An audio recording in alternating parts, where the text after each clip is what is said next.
In 2019, May the 13th, 9:45, my daughter Caitlin, we call her Katie, she was having a problem with this guy, and she had a roommate because she was still a little spooked. He was following her everywhere. He'd show up at gas stations. I said, well, you come up here and live with me and live behind the gate, and we're going to get you protected until he decides he can go away.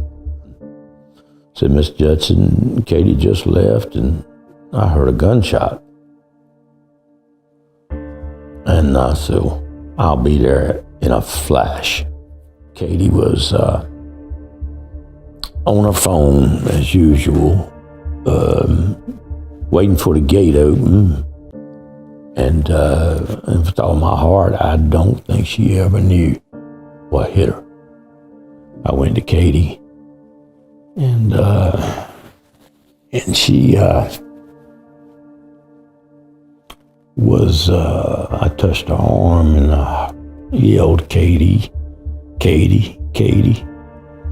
And I could tell she wasn't cold, but her temperature wasn't right. And then I looked on the right side, and that's when I knew she was gone.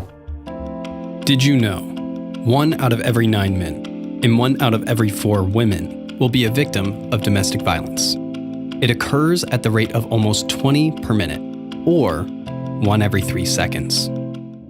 On average, victims experience 50 incidents of abuse before getting effective help. What about the innocent victims who annually suffer 2 million injuries, or the 1,300 victims whose lives are tragically cut short? And had I known what was going on with her, it wouldn't have ended like that. A cycle that is enabled by historically limited, or at times non-existent solutions.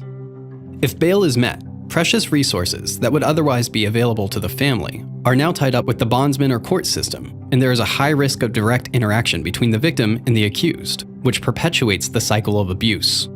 There may be a court order for electronic monitoring.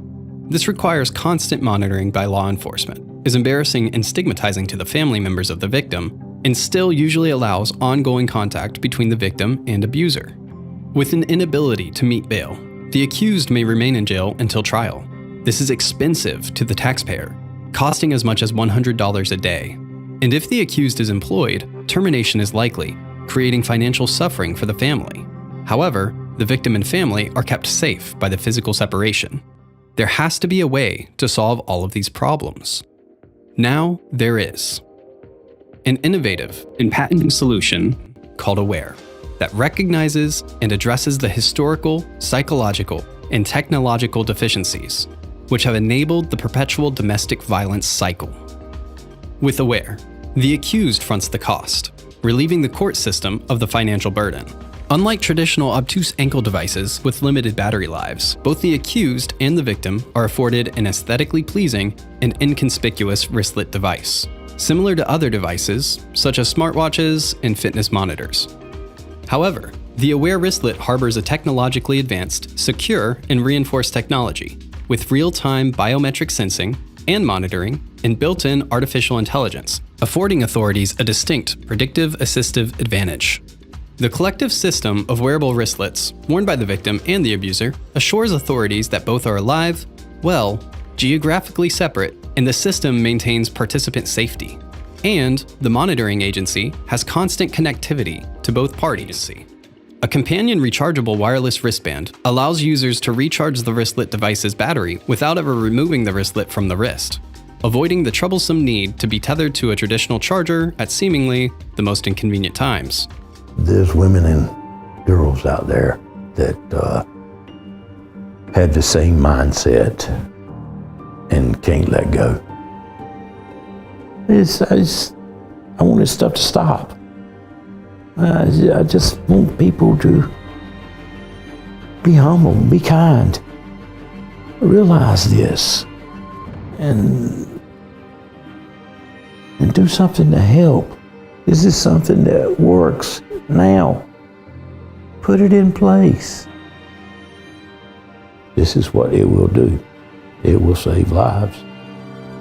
Give them the assurance of safety, peace of mind, and hope for a better tomorrow.